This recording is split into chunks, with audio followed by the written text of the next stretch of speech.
All right, so this is going to be my first attempt to put out a podcast style video where we're primarily relying on audio and not the use of film. I will be honest with you, this premieres on YouTube Saturday morning, so there will be some film played, but I don't think it will be exclusionary for the people who end up only listening on a podcast. I'll be honest with you, I haven't settled exactly what platform to use. It's been something that we've wanted to do for a while, myself and some other people, and I certainly will look at having guests on, people on to offer their opinions. This is something I would like to create once a week and have it be something that doesn't interrupt other people's film production, other Ravens content creators. So the focus of this first one is going to be what do we know about Todd Monken's offense? We've got 3 games of film of it, and I've accumulated a lot of data. Not every single play in terms of documentation for today.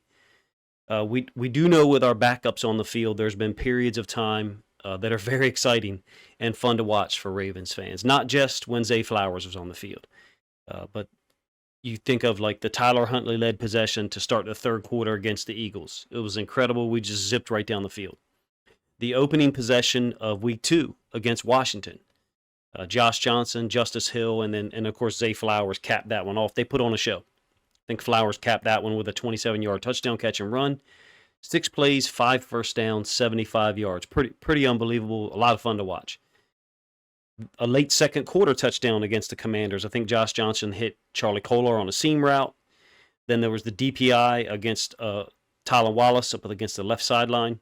Then another back shoulder touchdown to Wallace one play later. Then we had the opening drive against the Bucks last week. All 11 personnel, all passes, 4 plays, touchdown.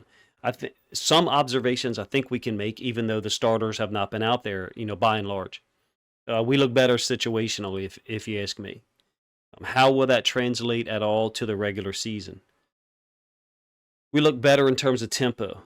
We're not a slow-moving team who has to speed up at times. We appear to be a fast-moving team who can slow down when need be. In the red zone, I think we do look superior to last year. That's not really saying much because we were so poor in the red zone in 2020. 2-minute situations, that late second quarter drive against Washington that I highlighted, late second quarter situations are going to be important for any football team, but especially for this Ravens football team because we have Justin Tucker. We've got less yards that we need to gain necessarily on certain downs to get in field goal range, number one.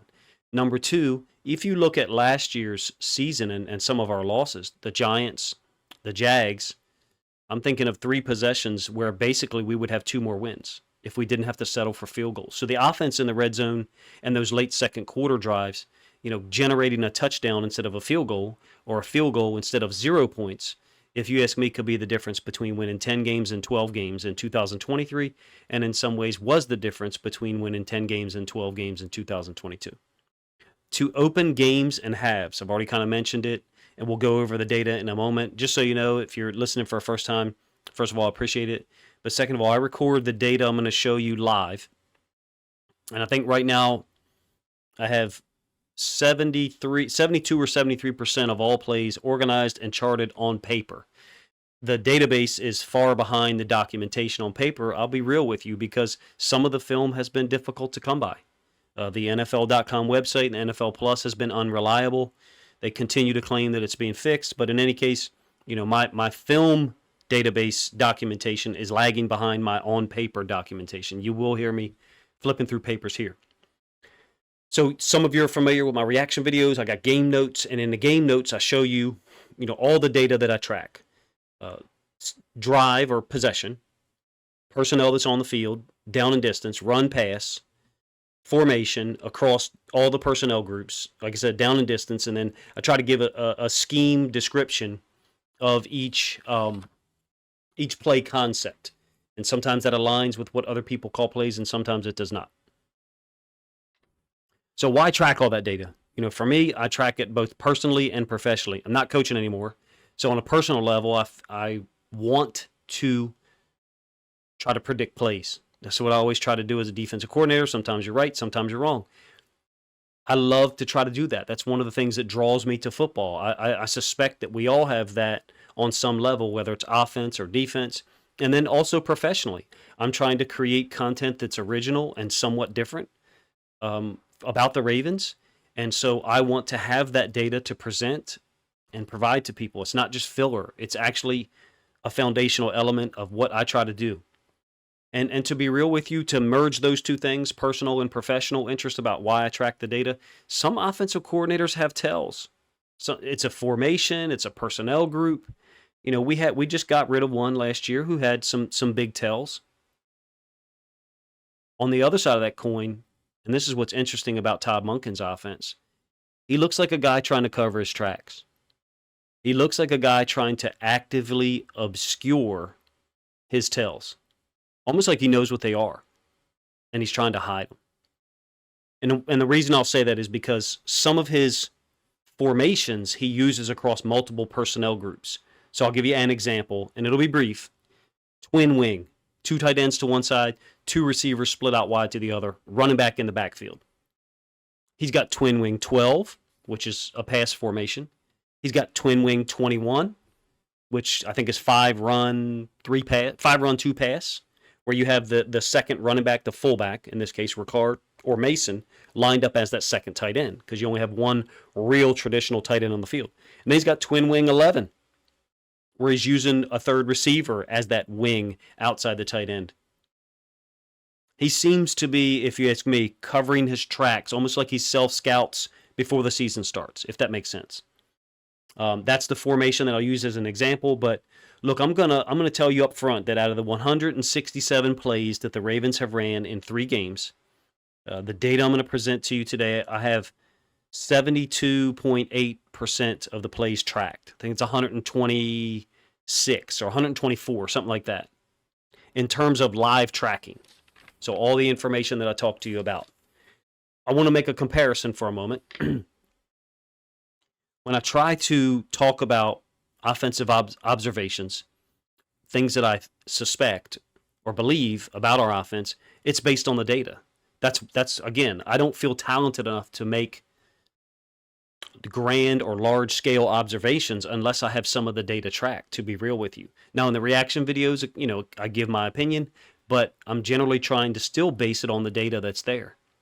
And I want to make a comparison, and this is a player that I respect, especially as a player, because I actually used him in like Madden 95 or something like that. But I read recently an article and then actually watched a segment on, I think ESPN by Merrill Hodge, and something that he said really struck me as a very clear example of what the national perception is about the Ravens offense going into 2023. I think there's really people who don't know who Todd Monken is, who don't. And I think there's people who don't know what Lamar Jackson, the style he played in college and the style he's played at times in the NFL. It's really simplistic, if you ask me, the way some people look at the Ravens offense heading into 2023, as if it's just going to be a copy and paste or a carbon copy of 2022. It's going to be the exact opposite of 2020. Here's what Merrill Hodge said. He said the way they're talking about it, they're going to ask Lamar to do something he's not good at, something he's never shown he's good at. And that's playing a pro-style, traditional NFL offense. And I'm going to read that last part again because it kind of sticks in my brain in the wrong way. Playing a pro-style, traditional NFL offense. What is a traditional NFL offense? To me, tradition means, as a word, tradition means historically. I mean, I don't know what he's talking about, because pro-style is now non-traditional. Pro-style used to be 2 running backs, 1 tight end. And you had people come from college who were used to playing in the shotgun, throwing the ball more. I'm thinking of back run and shoot days, my own background. And those offenses were called non-traditional back then. Now 11 personnel in the shotgun is the traditional offense. So when he says pro-style, traditional NFL offense, I feel like he's using words that shouldn't be combined together in 2023. If he made that statement, it feels like a part of his brain is stuck in 2010 or maybe even 2003. If he said that pro-style, traditional NFL offense back then, that statement would be fine with me. Because what is a traditional NFL offense? To me, it's 11 personnel. That's what everybody uses. That's what the Ravens are moving towards. I got 2 or 3 thoughts to still talk about that Merrill Hodge quote, and then I'm going to show some data, which is really the point of the video. So, look, Mark Andrews and Isaiah Likely, in 21 or 12 personnel groups, those two guys, they really morph those groups. 21 can be 12. 21 can be 11, where Ricard moves to tight end, and Andrews or Likely, whoever is on the field in that 21 personnel group, becomes another receiver. So now you've got 3 receivers on the field. So in some ways, the personnel groups that we talk about, they do matter, but the formation is what matters more when you have guys like Andrews and Likely out there, and even to a certain extent, Kolar. Last year's, look, to be real, people talk about our overuse of 22 personnel last year, and there is accuracy there in that statement. But last year, our 22 personnel was often 12 personnel in terms of the formation, in terms of the actual on-the-field usage. Now, could Andrews or Likely or Josh Oliver execute some of the things they were asked to do as a slot receiver? That's a different conversation. It's part of it. 21 personnel was often 11 personnel with Ricard and Andrews on the field at the same time. And to me, Merrill Hodge sounds like a guy who someone prepped 5 or 10 minutes before the segment with a one-page handout. Here's what we want you to say. Almost like a politician that they give who comes to your town and makes bland statements, you can tell that are prepared, about something in your town or your city that is of importance to us, the people who live there. But this politician comes and makes, and yeah, I said it, like on both sides, like they're all fake, like coming into your town and telling you something about your city, your town, your area, and they really had no knowledge of it until someone gave them a one-page handout to prepare them for that little speech they gave. That's what Merrill Hodge sounds like to me. Someone who knows nothing about the real offense that's shown on film. Now, he made this last week before the Bucs game. He knows just enough about the issue to do a 5-minute TV segment, but he really hasn't tried to understand how different Monken's offense is going to be, especially when you throw out guys like Zay Flowers, Rashad Bateman, OBJ, along with Mark Andrews. Incredibly tough for any DB group to cover. I don't think he's got any familiarity with the offense, nor any familiarity with the data. So having said that, we're going to get to some of the data finally. It's been a long lead-in. If you're listening on the podcast, if I do get it up on a platform, that is, then I will read out most of the data to you, and I'm going to let some plays run in a moment for the people that watch on YouTube. So the Ravens, through 3 games, have ran 167 total plays, and they're basically averaging about 19 or 20 first downs a game, 5 total turnovers, yards per play for the 3-game breakdown, 4.5 against the Eagles. Offense didn't look great that night. 6.8 week 2 against the Commanders, and then 6.6 last week against the Bucs. Here's the 11 personnel data that's on screen for those of you that are watching on YouTube Saturday morning. You got 75 total plays charted out of 11 personnel, 14 runs, 61 pass. Pretty skewed as far as run pass. Talking about 19% run, 81% pass. So is Monken going to 11 personnel more on third down or second and long passing downs? Of course that's part of it. But as you see, he's also over to the right used 11 personnel on first and 10 19 times.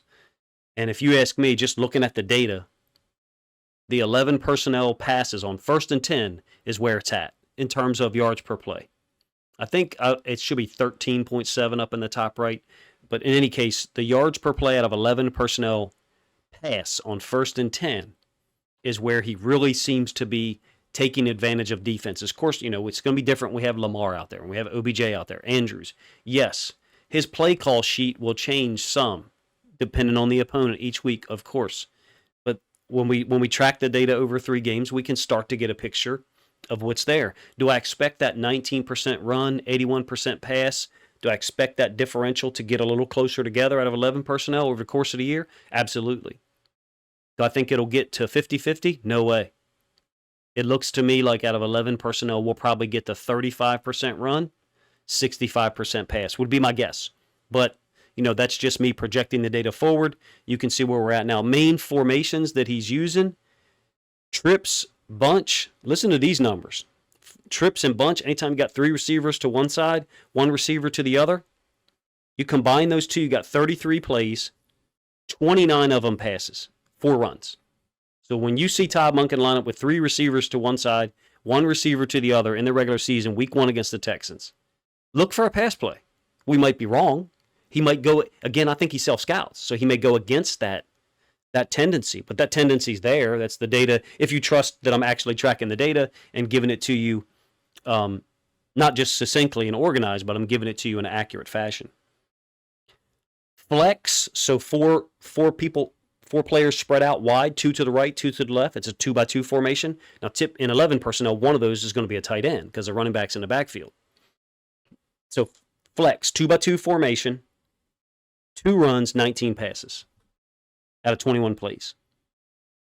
Pretty incredible when you look at trips, bunch, and flex, shotgun flex formation, that were that far skewed in terms of run pass. We'll let some of the plays run through here for those of you that are watching on YouTube and just kind of comment on what Merrill Hodge said. They're asking Lamar to do things that he's never been good at. I mean, he used 11 personnel a lot in college. He was in the shotgun a lot in college. He was in the pistol some.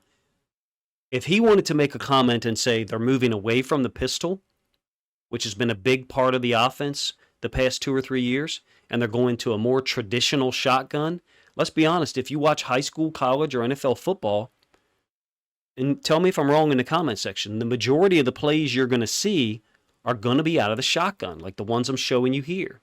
So when he says traditional, what's he talking about? Again, to me, it seems like a guy my age or older talking and using the word traditional like he's still talking in 2003. It's 2023. This is the traditional offense, if you ask me. This is the predominant offense, if you ask me. There's a lot of quarterbacks, Lamar, RG3, and others. There's concerns about C.J. Stroud with the Texans, not in terms of him being an effective quarterback, but he was in the shotgun all the time at Ohio State. And they've got him under center with the Texans offense, with Bobby Slowick. And there's concerns, people who have concerns about his ability to execute that. That's because so many of these guys play in these systems that are all shotgun-based in high school and college. So when he talks about a traditional offense, I think this is traditional. Do I want it to be traditional? No. There's an element of the power run game that I really enjoy. But the reality is that's what traditional is in 2023, at least if you ask me. All right, so that's 11 personnel data. You got a quick look at some 11 personnel plays. Let's look at 2-back stuff. So 2-back stuff, we're talking about 20 personnel and 21 personnel. So 2 running backs, one of them being the tailback, one of them being a fullback. You can see the data that's displayed on your screen. We've got 36 total plays. 22 of them are runs, and a healthy yards per play on that, I think 5.6. And then 12 of them are passes. Now, it's not all 2-back formations, and that's going to be my main point. But in terms of run-pass, 61% run, 39% pass out of 21 or 20 personnel combined. 36 plays is obviously a small sample size. So we're going to get probably a leveling out of that data. 54, 55% run, 46, 45% pass. That's my guess. But the interesting thing, and I kind of have this near the bottom of the screen for you guys right now, is that in 21 personnel and 20 personnel, he's used 9 different formations, most of which are not with 2 running backs in the backfield. So in most cases, the fullback, Pat Ricard or Ben Mason, is being used as a slot tight end, as an actual, some people say, inline tight end, to create a 3-man surface or twin wing, create a 4-man surface, guard, tackle, tight end, or wing, which is interesting. And that kind of tells you about Ricard's usage, how it should be expected. When he's on the field, he's not going to be a fullback all the time. And Greg Roman certainly moved him around, don't get me wrong. But most of you've got 9 formations out of 36 plays, and let me read out 3 of them. Twin wing, 2 tight ends to one side, 2 receivers to the other, We got 5 plays. Trey wing, which is a unique formation that I'll talk about here in a minute. 2 tight ends to the right, a receiver still to the right, off the line of scrimmage. That's the Trey part. And then an X receiver to the backside. 5 plays. Bunch, 7 plays. Everything else, all the other formations, the other 6 formations in this grouping, 20 or 21 personnel, is like 1 or 2 plays each. He's using a ton of formations when there's a fullback on the field. That seems like a philosophical focus. That seems like something. Well, you've got Ricard, a guy who's done that, but look, they do the same thing in San Francisco with their fullback there. Miami is very similar with their fullback down there. So the fullbacks are being asked to do all these things everywhere. Ricard is just our example of it. That's all. Some brief examples of 20 or 21 personnel groups, but not necessarily 20 or 21 personnel formations and how they're going to be used. You guys know, if you've listened to my videos much here lately, I think that the tight end is going to be set to the boundary a lot. And when the fullback's on the field, I think the fullback is going to be the X factor, the one who's lined up to the boundary sometimes, and the one who's lined up to the field sometimes. And it's a high standard for Ricard. And I think if he's not executing well in terms of what they're asking him to do, he may not be on the field much.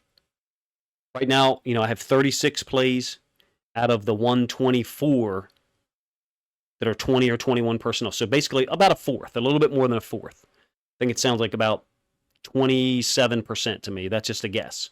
36 over 124 in terms of a fraction. So 1/4 of the offensive plays I have tracked have 2 backs on the field, but not 2 backs in the backfield. And you can see, if you're watching on YouTube right now, you got Ben Mason lined up next to Travis Vokalek. They are essentially, recreating a wing alignment, but with a different type of split.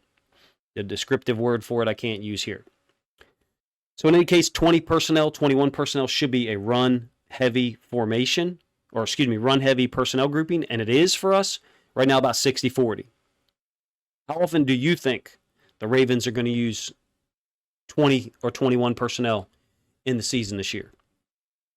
I don't think it's going to be more than 25% of the time. If you look at the data and you trust what I've accumulated, you're talking 1/4 of the plays are going to have Patrick Ricard on the field.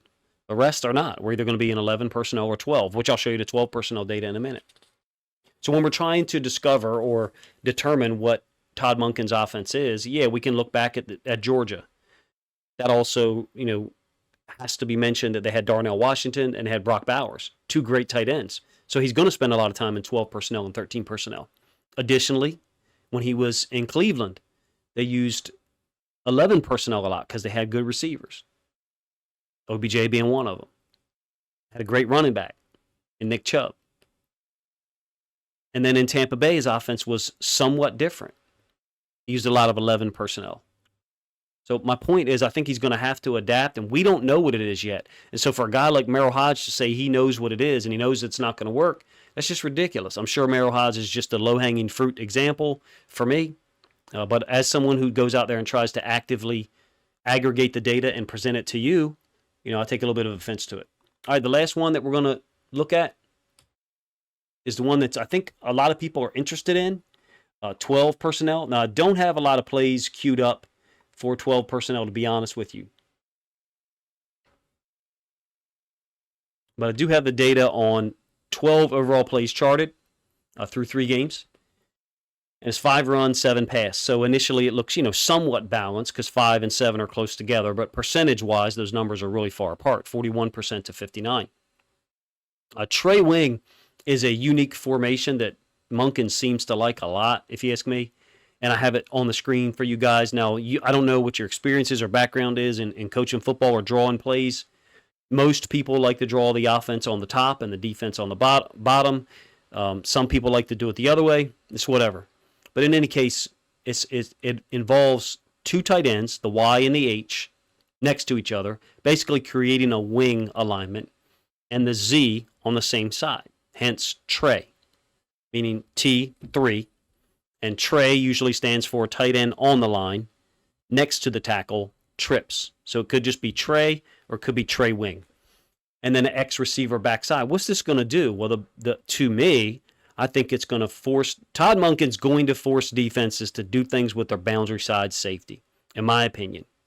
He's going to attack to the boundary enough with the run or the pass, and he's going to force people to use that boundary side safety to spin down and deal with running backs, deal with run plays, deal with F counter, or maybe even Lamar keeping it. What's the overall impact there? I think he's going to create a lot of one-on-ones for the outside receivers. I do. I don't know that I've really said that in any of the videos that I've done recently. But to me, just looking at the numbers and how defenses have lined up in the preseason and how we can project them to line up in the regular season based on our personnel and the data we have here, I can see a lot of one-on-ones for the outside receivers. I think we're going to have a very balanced, very versatile, and dangerous offense. It took 30 minutes or so, I guess 20 minutes, for me to get to that point. And maybe you would have liked for me to have said that sooner. That's not my style. And I don't feel comfortable making statements like that until I've kind of presented the data that allows me to get to that point. To me, it looks like Todd Monken is going to have a very complete and diverse offense with the run, with the pass. You get J.K. Dobbins and Gus Edwards back there. I mean, look, Justice Hill is a hell of a running back at this point. Played extremely well for us last year. I will show one 12 personnel play. Twin wing formation. 2 tight ends down to the bottom side. Kolar kind of trips over a DN, regains his feet, and they hit him with a quick pass. It's Kolar and Vokalek down at the bottom of the screen. You'll see this year. Andrews and Likely. Andrews and Kolar. Likely and Kolar. You could see some 13 personnel groups where you get 2 tight ends down to the bottom side of the screen, just like you got here, and then Andrews is up top with OBJ or Bateman or Flowers. The possibilities are endless. I don't play Madden anymore, but if I did, you can be sure I'd be playing with the Ravens team and utilizing as many of these guys as possible. There is a incredible amount of talent that's been brought here offensively, possibly in terms of the salary cap era, to the detriment of the DB / outside linebacker group. Some people would say that that's the case. But in my opinion, it's the right move. They put Todd Monken and Lamar Jackson in position to succeed, bringing in better receivers, more complete receivers, guys that can beat you intermediate, deep, and short, guys that make plays in big situations, OBJ, Zay Flowers, and retaining Rashad Bateman, Devin Duvernay, a guy with great hands. You guys let me know what you think of the video, the data that I've presented. Is Monken's offense play calls, are they going to change from week to week? Of course. It's not like the play sheet is made up now, his play sheet that he looks at during the game, and it never changes. No. He's going to change it, adapt it each week, depending on the defense that we're facing. I do have a thought about us not playing our offense. And it's a balance there between getting your first team offense acclimated, getting the train or the ball rolling, if you will, versus the element of surprise. I'm thinking about a couple of teams that I've watched a lot of film of, because the Ravens play them early in the season, the Texans and the Steelers. I mean, the Steelers' first-team offense is rolling. 5 possessions that Kenny Pickett's been on the field, 5 touchdowns. And when you go watch those 5 possessions, it ain't been hard. I believe the first 3 possessions that he played on when they had 3 touchdowns, I think they faced 2 third downs. But I could be wrong. So they're rolling. The Texans is another one that the Ravens are placing week 1, obviously. They needed to get C.J. Stroud on the field with some of their guys. Dameon Pierce actually played a lot last week. I think he played 3 possessions. Maybe it was 2. Both of those teams have played their starters on offense, particularly in the first quarter.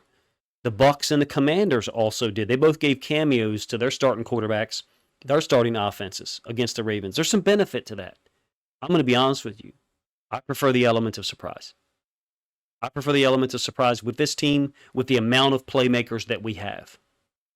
I have never been a huge Golden State Warriors fan. I respect them, and they're a great team, and Steph Curry, Klay Thompson, Draymond Green, those guys are unbelievable players that will go down in history. But they're not a big fan of mine. I've never been a big fan of theirs. I was always rooting for LeBron. I just was. I just always loved his game and the way he approached the game. But if you think back to when Golden State started to be Golden State, they kind of did take the league by surprise. So many weapons, so many guys that can shoot the ball, so many guys that can make plays in terms of passing the ball to the next player to develop a shot, a high percentage shot, or as in the case of Draymond Green, sometimes passing the ball to one player and then the next pass develops into an assist. I think in hockey they call it something like the second level assist or something. Some of you people that watch hockey, feel free to let me know what it's actually called. But to me, this Ravens offense reminds me of when the Golden State Warriors first got together with that group and first started to run that offense with Kerr, kind of took people by surprise from the standpoint of how efficient they were at it. Are they going to come down and shoot threes 70% of the time? Yes, they will. Some quarters, they'll shoot 70% of their shots will be three-pointers, and they're going to live with it. And sometimes they're just going to bury you in an avalanche of threes. This Ravens offense might see more 3-and-outs this year than in previous years. It also, I think, is going to develop more big plays. There's going to be a real balance for NFL defenses on how do we deal with the weapons that Lamar has as outside receivers, Mark Andrews, the consistent boundary attack that Todd Monken is going to bring to the fore, and I think that is a focus of his again. And how do they adjust that boundary side safety? How do they play coverage to the boundary side and stay sound to the front side, to the field side? I think it's going to be a huge element to Monken's offense. For me, I prefer the element of surprise and not having the first-string offense out there that often, kind of holding out what we've seen his plays. We've seen what's in his playbook. But we don't know what are the best plays for Lamar, J.K., Gus, Andrews, OBJ, Bateman, Zay Flowers, Isaiah Likely, Kolar, Nelson Aguilar, Devin Duvernay. We don't know what the best plays are for those guys. Justice Hill, I should have mentioned. Because nobody's seen them. In the Steelers' case, you've seen them, and they've executed them at a high level. They just have scorched some teams. Do I suspect the Ravens' offense could have done that? I'm not sure in the preseason because it would have been the first time for those guys. But they sure look good against the Commanders, making chunk plays. In the stadium practice going back there, I didn't think I saw much effort at all to get the run game involved. Well, the guys weren't in pads. In the practice against the Commanders, we saw a lot of 7-on-7. So in our brain, we remember a lot of passing plays. There were some good run concepts in there. And I think the Ravens are still going to continue to run the ball well. Todd Monken has kept over a lot of concepts from the offense in the last couple of years, if you ask me. And some of them I think he should have. You guys let me know what you think of the video in the comment section, the data that I'm presenting. I wanted to, before the season started, for Ravens fans who didn't know, I wanted them to see that I try to track the data as best I can. I usually do end up with about 75-80% of the plays completely tracked. It's just difficult to get to in terms of when people want to see video, see film of the plays, and hear people talk about it, and how long it takes me to enter the data in. If I can find a way to automate it, I will. Certainly will. So I appreciate you guys checking out this video, podcast style, intentionally, not showing film, talking about the data, 11 personnel, and then two back data, 20 and 21 personnel, and then 12 personnel. I mean, what else is there? There's 13.